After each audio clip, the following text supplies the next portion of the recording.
¿Puedo continuar?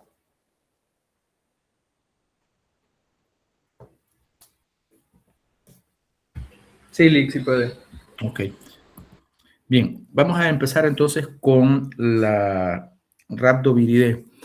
Ah, con el doctor Ortega entiendo que trabajaron un orden, el orden mononegavirales, y mononegavirales significa eh, moléculas, o más bien virus, que contienen moléculas de ARN de una sola cadena y de sentido negativo. Eso significa mono y nega. Mono 1, nega se refiere a que es negativo. Son de sentido negativo. Hay 4 familias de importancia médica para nosotros, para los humanos. La primera es la Paramyxoviridae. Luego la segunda es la Neumoviridae, que ya las vieron. La tercera es la Rhabdoviridae, que es la que estamos por trabajar en este momento. Y la cuarta la vamos a ver en el taller, que es la Filoviridae. Son 4 familias que interesan al humano y que contienen virus ARN de cadena única y sentido negativo.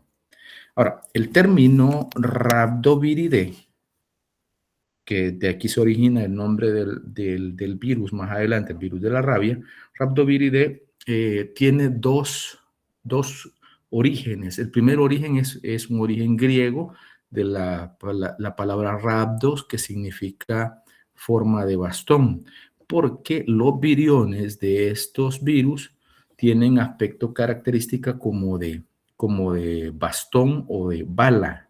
Algunos dicen, hasta se atreven mucho a decir, de ojiva.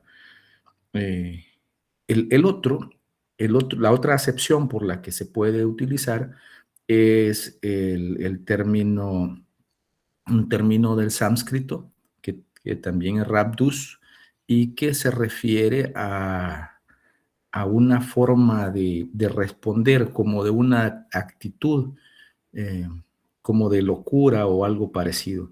Entonces, no es precisamente locura, sino que es una forma como agresiva de responder, y es el otro término que corresponde a raíz de lo que ocasiona la enfermedad. De los géneros, o el género que nos interesa a nosotros como humanos y en la parte médica, es el lisavirus, es decir, la Rhabdoviridae contiene un género que nos interesa a nosotros, que es el lisavirus. Y lisavirus también proviene del griego lisa, que significa locura. Y que no se entienda, no es lo mismo que hablábamos anteriormente, aunque la excepción se parece mucho, por lo que decíamos del sánscrito de rhabdus. Luego, dentro del lisavirus hay bastantes especies, pero no todas son de importancia médica, y muchos genotipos de los que vamos a hablar quizá un poco más adelante. Pero el virus que nos interesa, o la especie que nos interesa, es el virus de la rabia. Y dentro del virus de la rabia habrá 7 genotipos. El genotipo más distribuido a nivel mundial es el genotipo 1. Ahora aquí dice patógeno de, y dice animales y plantas. Lo que sucede es que la familia Rhabdoviridae tiene muchos patógenos para animales, para peces, para insectos, para reptiles, para plantas, pero el género Lisavirus, y en específico el virus de la rabia, tiene como hospederos únicamente a mamíferos. Y dentro de los mamíferos, los humanos. Para hacer la aclaración a lo que dice ahí. Luego, primero empezamos con el virus, con la morfología y estructura, y luego seguimos con otras situaciones. Ya algunas cosas las dije, otras nos van a ir sirviendo en el camino. Por ejemplo, el virus de la rabia el virión tiene una morfología o una forma de bala, y eso no tiene que confundirse con la cápside. La simetría de cápside es una y la del virión es otra. En este caso, la simetría del virión es como de bala, o aspecto como de bala, como se ve en las microfotografías que ustedes ven tanto arriba como abajo. Acá y acá, el aspecto como de bala. Pero en esencia, cuando hablamos de la estructura, el virus tiene o son virus envueltos y se dice que tiene dos grupos de unidades estructurales. Primero, una conocida como nucleocápside, que aquí se ve en el interior, y la otra que es la envoltura, y esa envoltura posee en su exterior, en la capa más externa, espículas. Luego vamos a ver las proteínas que están conformando a, a estas espículas. Les decía, en el interior es una cápside, se le conoce como nucleocápside, y esa nucleocápside está formada por ribonucleoproteínas. Es decir, estructura o la nucleocápside está conformada principalmente por dos cosas, por proteínas estructurales y por ARN. Por eso se le llama ribonucleoproteínas. El ARN que posee, como dijimos desde el inicio, es un ARN de cadena única y sentido negativo. Por eso pertenece a los mononegavirales. Y si ustedes se fijan, relativamente son virus medianos porque miden en la longitud entre 130 y 250 nanómetros, aunque el diámetro es relativamente pequeño, entre 60 y 110 nanómetros. Por eso son más altos o más alargados que anchos. El virión contiene 5 proteínas. Son la proteína G, la proteína N, la L, la P y la M. De ellas, 2 pertenecen a la envoltura, que son las que están flanqueando esa lista. Es decir, la G y la M son proteínas que pertenecen a la envoltura. Y luego vamos a hablar de lo que hacen cada una de ellas. Y luego, la principal proteína de la cápside viral es la proteína N. N que significa nucleocápside. Luego hay 2 proteínas que tienen función estructural y de polimerasa, que son la L, perdón, y la P, en donde la L, contrario a lo que pueda pensarse, es la polimerasa y la P es una proteína estructural conocida como fosfoproteína. Fosfoproteína. La cápside es de simetría helicoidal, quiere decir que los monómeros de la proteína N se depositan directamente sobre el ARN, tomando un aspecto como helicoidal, como se ve acá. Esta línea negra oscura que se ve ahí representa al ARN y estos rectángulos claros representan a la nucleoproteína. Acompañando a esta estructura está la fosfoproteína, que son estos puntos negros que están acá, y la polimerasa, que es la proteína L, que está representada por los triángulos. ¿Hay dudas hasta el momento?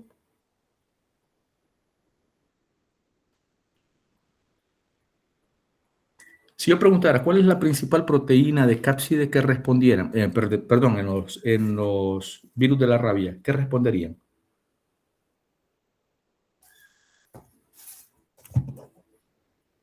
La N. La proteína N, exactamente.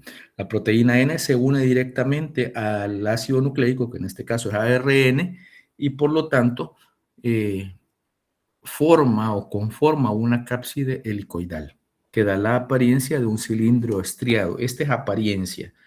Realmente la cápside, la simetría es helicoidal, pero lo que se ve como parece es como un cilindro estriado. Eso es la apariencia. No es lo mismo apariencia que simetría. Si yo pregunto quién conforma la nucleocápside del virus de la rabia, estará formada por ARN, por la polimerasa, que es la proteína L, por la proteína de nucleocápside o la proteína N y la fosfoproteína. Esto en conjunto forman la ribonucleoproteína o también nucleocápside del virus de la rabia. ¿Puedo continuar?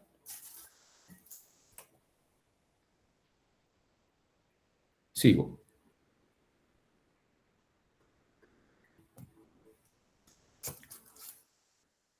Algunas cosas ya las dije. Me quedo con esta apariencia que está acá. Vean, y vamos a mencionar algunos datos importantes también. Por ejemplo, este es o representa el ARN, esta hebra delgada. Esta hebra delgada está acompañada de la proteína L, que es la polimerasa.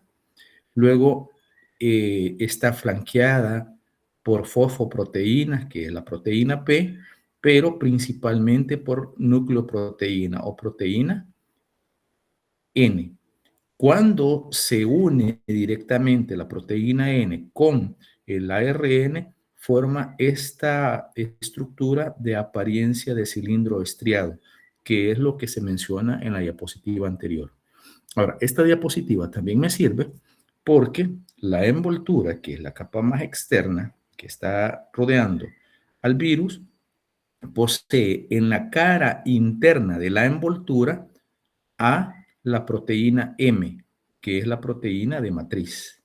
Cuando se les hable de proteína de matriz, ustedes inmediatamente piensen que ese virus está envuelto. Un virus que posee proteína M es un virus envuelto y la proteína M significa matriz. Y la proteína M de matriz tiene la función de unir la nucleocápside o de fijar la nucleocápside a las proteínas de superficie, que en este caso son la proteína G, esta, que es todos estos amarillos que están en la superficie del virus y que conforman las espículas que se mencionan en las diapositivas anteriores del virus. ¿Estamos bien? ¿Puedo continuar? Felix. Ok. Sí, Lick. Entonces, solo para reforzar algunas cosas, aquí tienen las 5 proteínas y algunas de las funciones más importantes de ellas. Por ejemplo, la proteína N es la que se une al genoma y por lo tanto es la que confiere protección al ARN. Favorece o ayuda a la replicación del genoma y es la principal proteína estructural de la cápside o también llamada aquí nucleocápside. La proteína P es un cofactor de la polimerasa, pero también sirve para encerrar o englobar o encapsidar al ARN que conforma el genoma viral. Ahora, entre ellas dos forman las proteínas de la cápside del virus. Me refiero a proteína N y P. La principal, la proteína N, en proporción de 2:1. Solo esperen un segundo. Esperen un momento.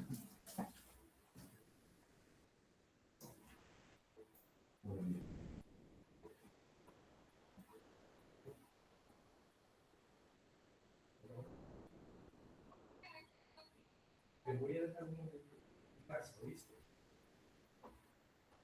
En menos de una hora aproximadamente.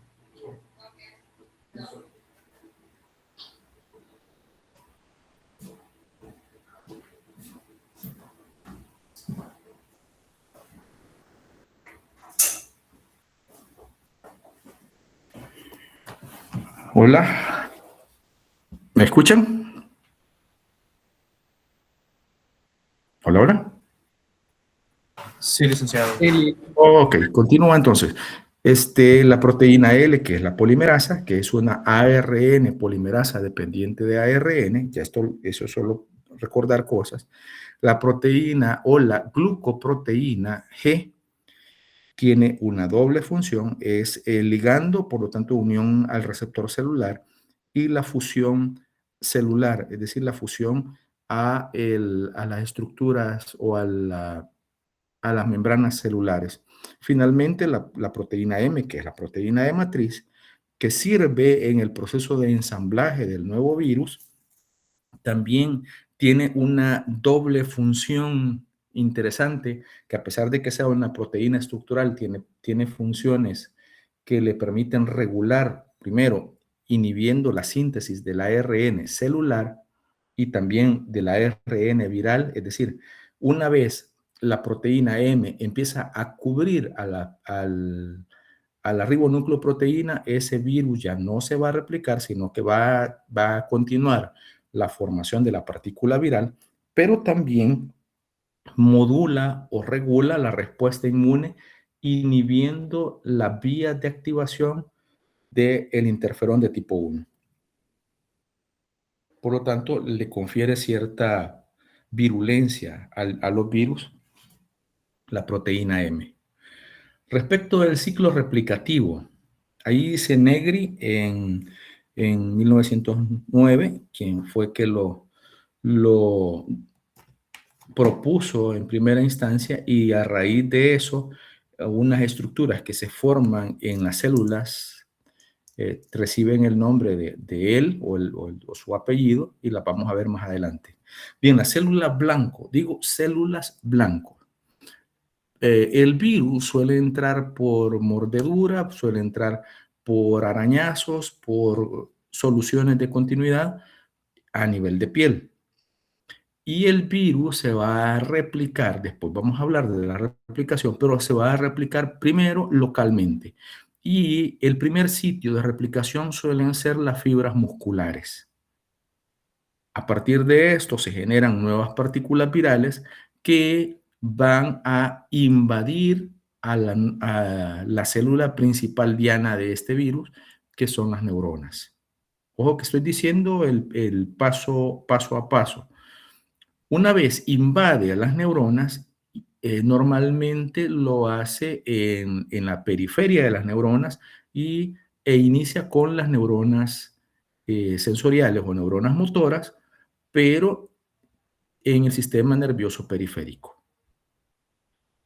Luego, el virus usualmente se mueve en la fibra nerviosa, perdón, o en los axones, por un proceso llamado transporte axonal retrógrado. Es decir, que el virus va migrando desde las dendritas, desde los axones, hacia el soma de la neurona. ¿Me estoy dando a entender?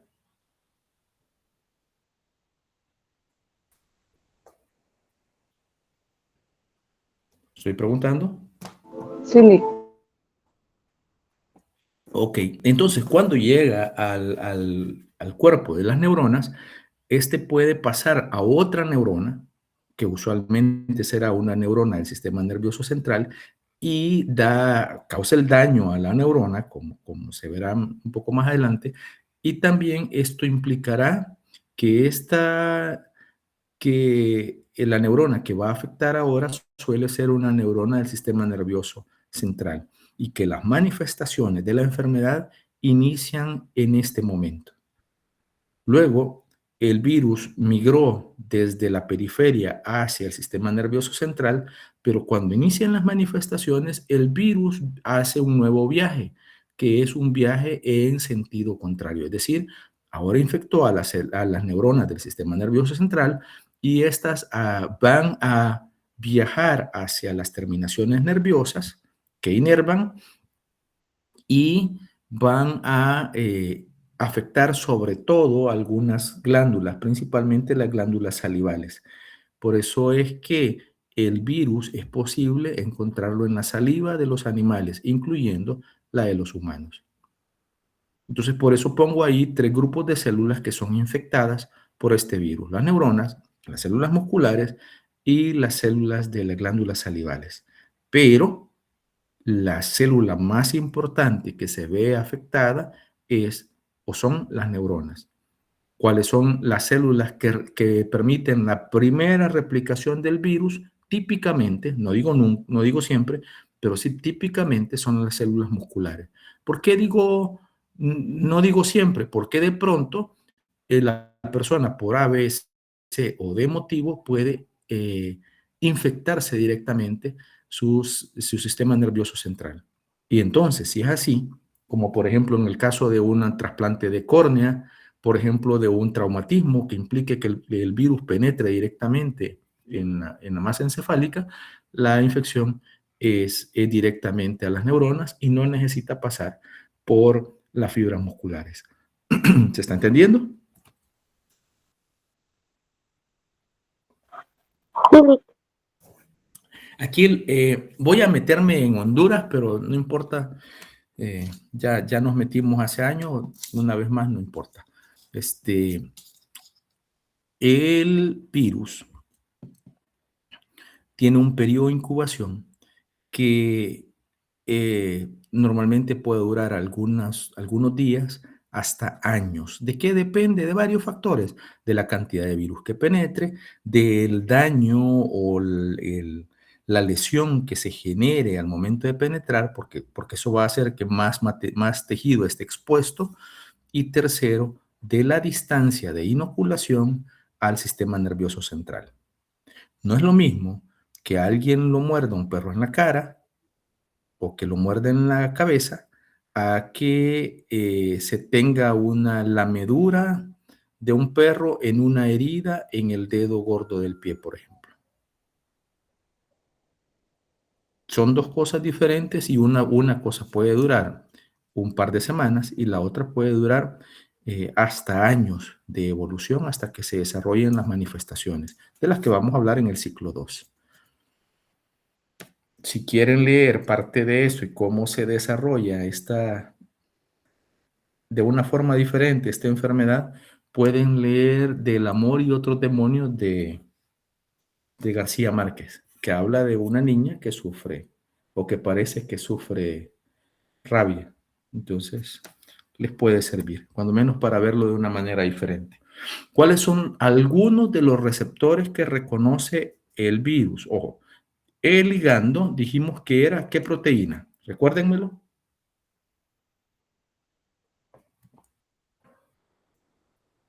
La proteína G. La proteína G, exactamente. En este caso, los receptores celulares serán, por ejemplo, el receptor de acetilcolina de tipo nicotínico, que es el de las fibras musculares, pero también es de las neuronas sensoriales y motoras, sobre todo de las motoras, en la parte periférica, las moléculas de adhesión celular neural, conocidas como NCAM o también CD56, y el receptor para neurotrofinas P75. Estos son algunos de los receptores que pueden servir para tanto fibras musculares como para células nerviosas. En algún momento se dice de que para glándulas salivales podría ser la nexina, con X, nexina tipo 2. Una vez reconoce el virus a sus receptores, entonces entra por endocitosis mediada por receptor. Esto sería por viropepsia.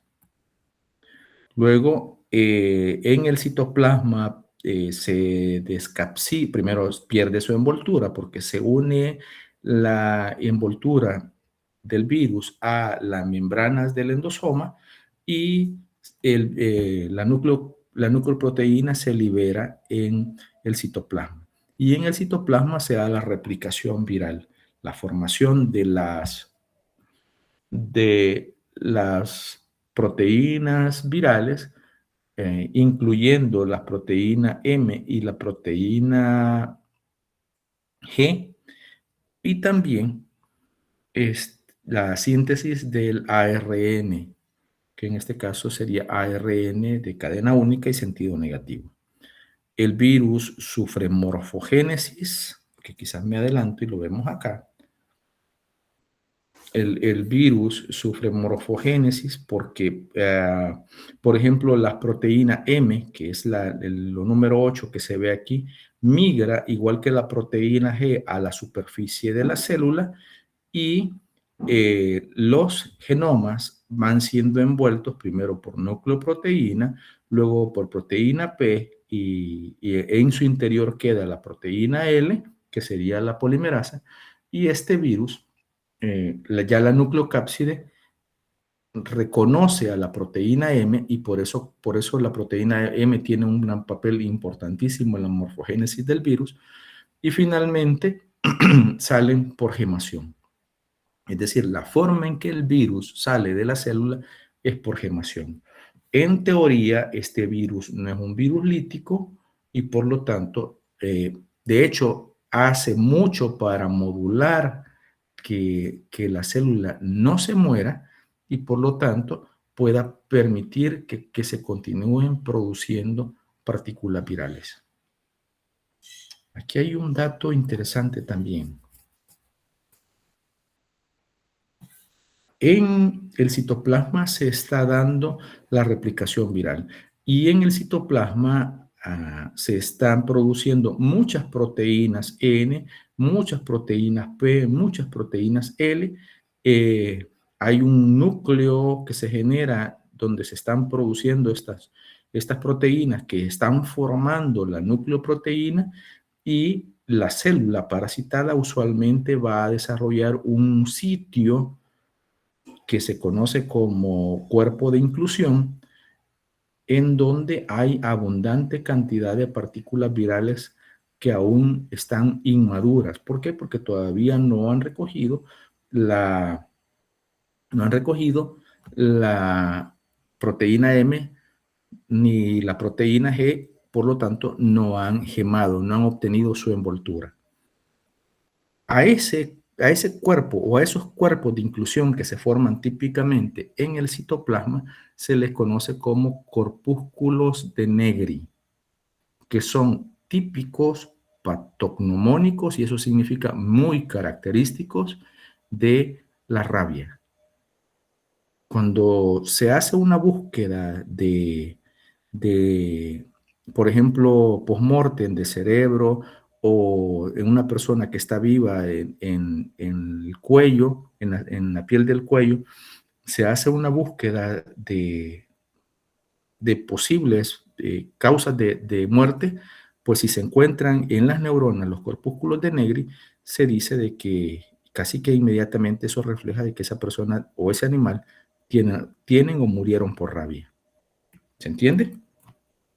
Entonces, la enfermedad es una encefalomielitis progresiva aguda que nosotros conocemos como rabia. La rabia es mortal. Casi siempre cuando inician las manifestaciones, muy pocos individuos sobreviven. Antes se decía que una vez iniciaban las manifestaciones era un punto de no retorno y que era mortal en todos los casos. Ahora se sabe que hay muy pocos casos que sobreviven. Respecto a la epidemiología, el virus de la rabia tiene distribución mundial. De hecho, hay varios virus de la rabia distribuidos a nivel de todo el mundo. Algunos predominan en ciertas regiones. El que predomina a nivel mundial es el que se conoce típicamente como virus de la rabia, y es un virus zoonótico, es decir, es típico de animales, pero que puede ser transmitido al humano. Hay una amplia gama de hospederos, pero todos estos hospederos son hospederos animales de sangre caliente, mamíferos.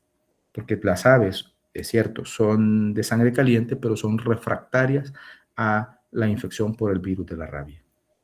El genotipo 1 es el más distribuido. ¿Y por qué se utiliza o por qué se sabe de que se puede utilizar una vacuna? Porque hay un solo serotipo y eso facilita la elaboración de la vacuna. El principal hospedero y diseminador del virus es el perro. Uno de los principales, no el único, pero uno de los principales reservorios del virus son murciélagos hematófagos, pero casi cualquier mamífero puede albergar y desarrollar rabia. Los murciélagos hematófagos son reservorios porque alojan el virus, porque usualmente no producen manifestaciones en ellos, porque el virus puede estar por mucho más tiempo en ellos y ellos diseminarlo de un individuo al otro. El que se conoce en nuestro medio, en El Salvador, el murciélago hematófago se llama Desmodus rotundus. ¿Hay preguntas hasta el momento?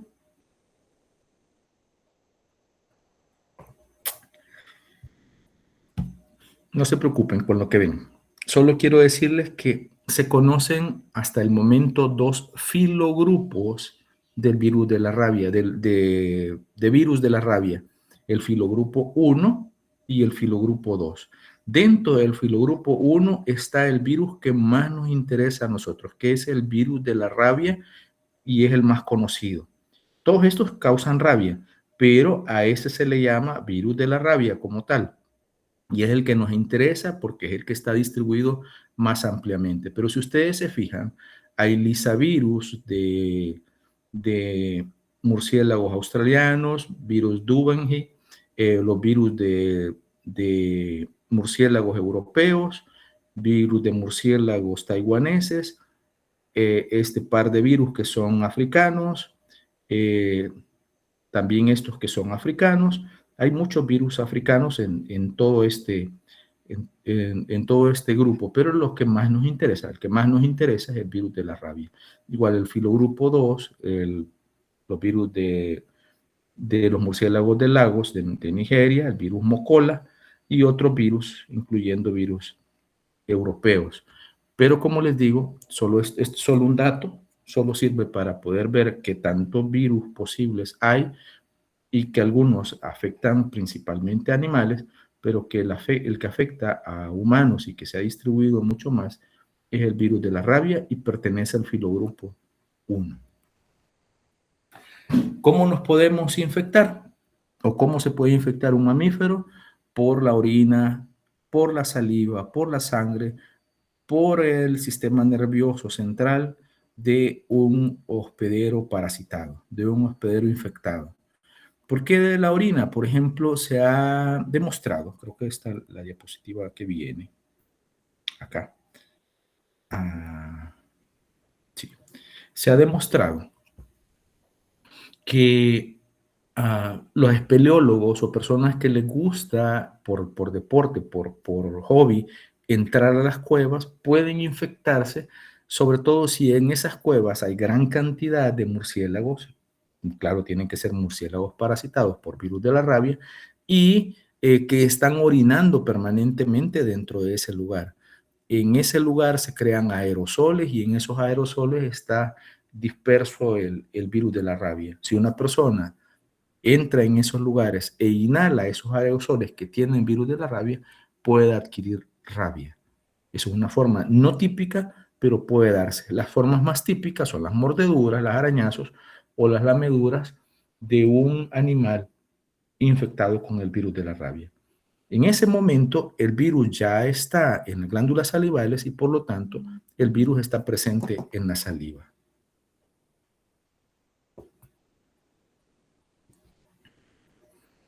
Aquí aparece, bueno, esto es lo que vimos, aparecen algunos hospederos que pueden ser más susceptibles a enfermarse, que la dosis infecciosa es menor y que pueden transmitir al virus de la rabia.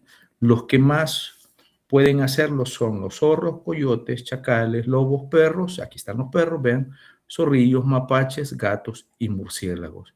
Ellos pueden adquirirlo y pueden trasladarlo más fácilmente. Ahora, las ratas o usualmente los roedores pueden ser susceptibles, tienen una alta susceptibilidad al virus de la rabia, pero usualmente y el comportamiento que en ellos se desarrolla suele ser letal y por lo tanto no o casi nunca transmiten. No digo nunca, no existe el término nunca en este caso, pero casi nunca son transmisores de la rabia. No porque no lo alberguen, no porque no sufran la infección, sino porque el virus es letal en ellos y su comportamiento cambia, los hace como buscar la madriguera y como buscar y morir en la madriguera sin tener un comportamiento agresivo, como puede pasar en otros animales, incluyendo los humanos. Otros que es moderada, en donde sí pueden infectarse, pero no son tan eficientes ni tan rápidamente contagiosos como los anteriores, que son ovejas, cabras, caballos y algunos primates no humanos. Y otros que tienen baja susceptibilidad, es decir, que casi no se pueden infectar o muy poco lo hacen con el virus de la rabia, porque tienen algunas características especiales que pueden evitar que se infecten, que más bien no que se infecten, sino que se desarrolle ampliamente y que por lo tanto puedan diseminar fácilmente el virus de la rabia. quiero que vean esto. Aquí no dice en ningún caso nunca. Dice baja. Y bajo significa que si a mí una zarigüeya o un tacuacín me muerde, existe la posibilidad, baja, pero posibilidad al fin de que yo desarrolle rabia o de que él me haya transmitido rabia. ¿Por qué? Porque aquí no dice nula posibilidad, sino que dice una susceptibilidad baja, que tienen características de que el virus se multiplique poco y que ellos puedan transmitir poco eficientemente al virus, como por ejemplo las zarigüeyas, conejos y hámsters. Algunas características típicas de este virus en relación a resistencias y a sensibilidades es sensible a luz ultravioleta, a la luz solar, es un virus envuelto, a solventes, a detergentes. También es termolábil, sobre todo bueno, a temperaturas altas, como por ejemplo a 40 grados por 4 horas, es una temperatura relativamente baja, pero que el virus es sensible, o a 35 segundos a 60 grados centígrados. Pero el virus puede ser muy estable a temperaturas de congelación, como por ejemplo a menos 70 grados centígrados. También el virus es sensible al etanol, a las soluciones yodadas, a la desecación, no necesariamente con presencia de luz solar, siempre y cuando sea la desecación, y a los cambios de pH o los pH extremos, altos o bajos. Hay dos ciclos conocidos de transmisión. Uno es la transmisión selvática, en donde el principal transmisor es el murciélago, y la otra es la transmisión urbana, en donde el principal transmisor es el perro. Quiero que lo guarden como un dato. Todos los mamíferos pueden adquirir el virus de la rabia y transmitirla, incluyendo el humano. Algunos lo hacen más eficientemente, otros lo hacen menos eficientemente, pero todos pueden hacerlo. Estos solo son los constituyentes del virus, no me interesan, no los voy a preguntar. Como un dato, tienen mayor cantidad de proteínas y tienen muy baja cantidad de carbohidratos y ARN, que representan el 3%. Más nada. Y los lípidos que poseen son los lípidos que toman de la membrana plasmática de la célula que infectan. Eso ya lo saben, solo es un recordatorio. Esta es una neurona. Este es el núcleo de la neurona y esto es el cuerpo de inclusión que se conoce con el nombre de corpúsculo de Negri, que es típico del virus de la rabia.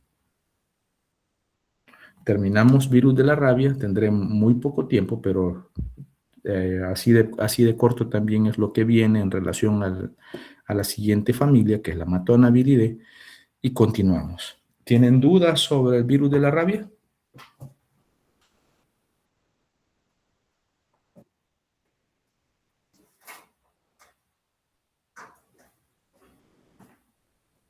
Licenciado, yo tenía una duda. Diga.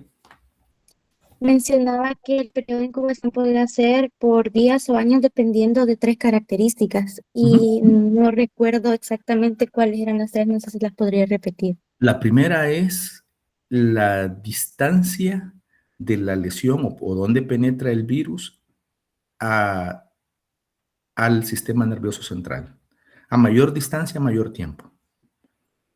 La segunda es la lesión o el tamaño de la lesión. Es decir, a mayor lesión, a mayor sitio de inoculación del virus, menor tiempo de duración del periodo de incubación. Y tercero, la cantidad de virus que penetre. A mayor cantidad de virus, más corto el tiempo del periodo de incubación. Muchas gracias. Con gusto. ¿Alguien más?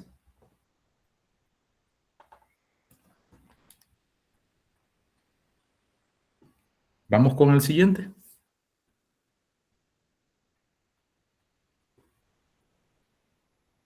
¿Sí? Sí. Ok. El siguiente es la familia Matonaviridae.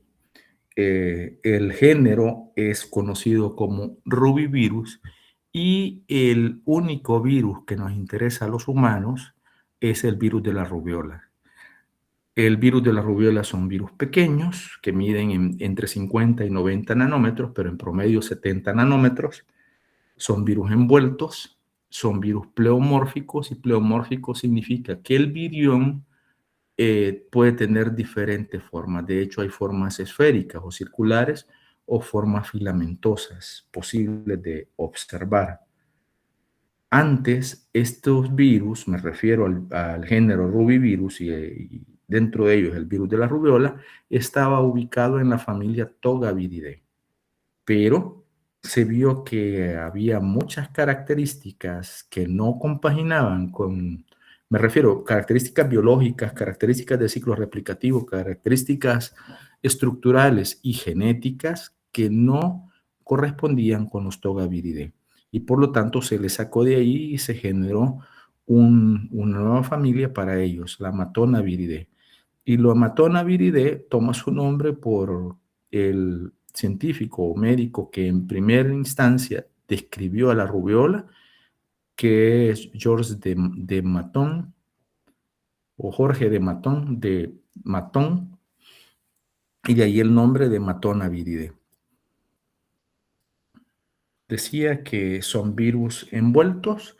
Estos virus envueltos, si lo vemos de afuera hacia adentro, tienen una envoltura que está formada por glucoproteínas. Las glucoproteínas son dos, la glucoproteína E1 y E2. Y si ustedes se fijan y hacen la comparación más adelante, cuando estén estudiando, van a ver que en estructura se parece mucho a los Togaviridae, como por ejemplo el virus chikungunya, cuando ustedes estén revisando el material.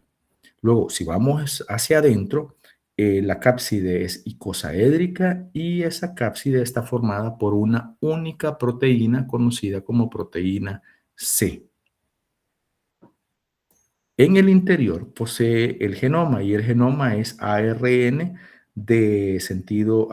ARN de cadena única y sentido positivo, parecido a Togaviridae, parecido a los Flaviviridae también, incluyendo parecido al Retroviridae, parecido por el sentido y porque son de cadena única y sentido positivo. Estos virus poseen dos clados o dos grupos filogenéticamente bien definidos. Estos son el clado 1 y el clado 2. El clado 1 tiene 10 genotipos y el clado 2 tiene 3 genotipos. Y el que más interesa a nivel mundial de los genotipos del clado 1, y de hecho de todos los virus de la rubiola, es el E1. E1. Ese es el genotipo de mayor distribución mundial. El genotipo más importante dentro del clado 2 es el 2B. El 2B. Y dentro de estos,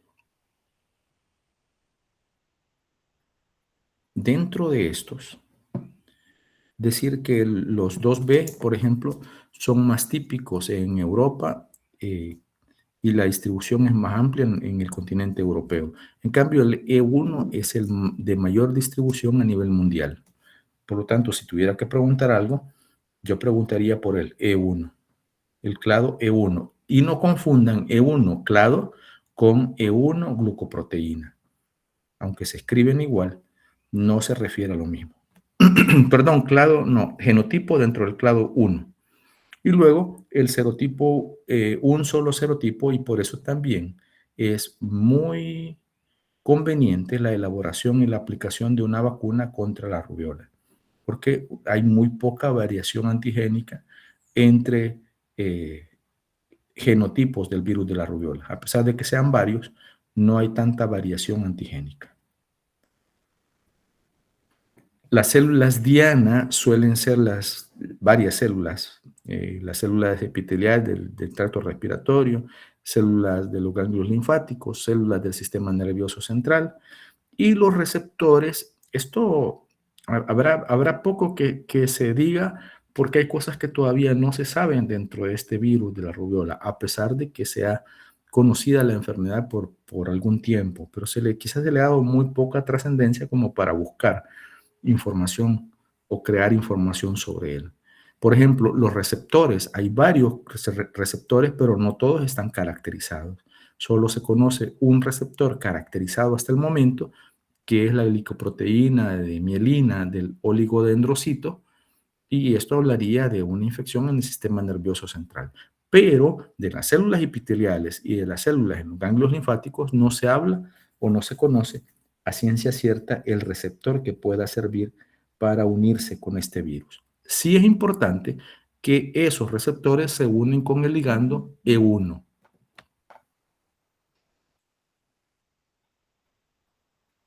¿De acuerdo? Luego, el virus, una vez se une al receptor, penetra por viropepsia y en el citoplasma el virus lleva a cabo, bueno, la descapsidación. Y una vez el virus se descapsida, puede guiar la síntesis de macromoléculas. Y lo primero que va a hacer en la guía de la síntesis de macromoléculas será generar dos tipos de poliproteínas. Una poliproteína que contiene las proteínas no estructurales, que en este caso son dos, conocidas como P150 y P90, en donde P150 es una proteasa que va a escindir o cortar a las poliproteínas y liberar las proteínas funcionales, tanto estructurales como no estructurales. Y la P90, que es una proteína que tiene función de polimerasa de ARN dependiente de ARN. Por el otro lado, aquí lo escribí mal, pero es las proteínas estructurales, que son tres: la proteína de cápside y la proteína E1 y E2.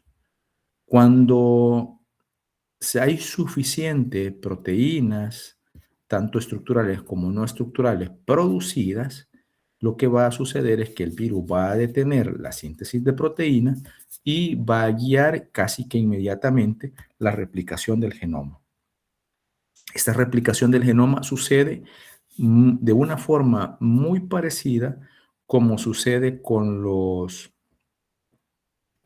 el virus de la hepatitis C y con los Flaviviridae y con los Togaviridae, es decir, va a darse un uso de las vesículas o de los cuerpos vesiculares de la célula y va a empezar un proceso de replicación en estos sitios que son muy cercanos, por ejemplo, al complejo de Golgi y al retículo endoplásmico rugoso.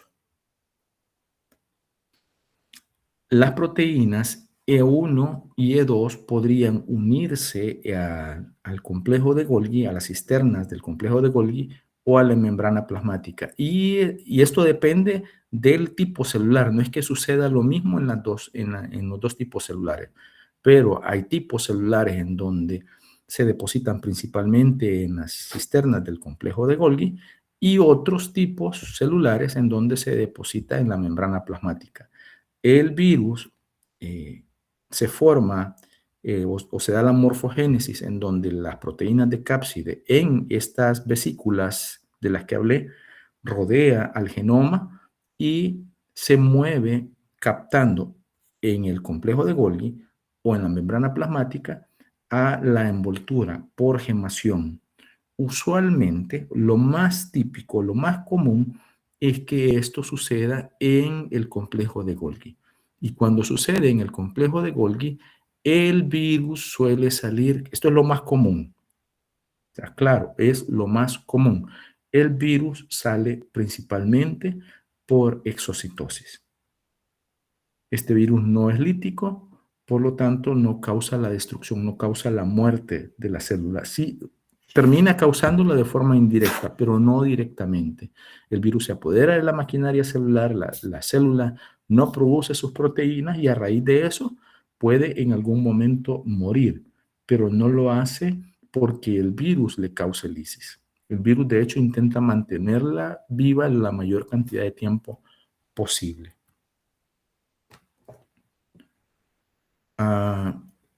El virus de la rubiola tiene un único reservorio, que es el humano. No hay hospederos conocidos que no sean humanos, y la transmisión existe o se da principalmente de dos formas. En adultos o en personas ya nacidas es por inhalación de gotículas respiratorias. En cambio, en el feto se da de forma congénita, que puede ser perinatal o puede ser a través de la placenta, pero también podría ser durante el nacimiento. La forma principal es a través de la placenta. La enfermedad que produce los rubivirus o el virus de la rubiola es la rubiola. Y en latín rubiola significa pequeño rojo o pequeño punteado rojo, que es lo que caracteriza al virus de la rubiola.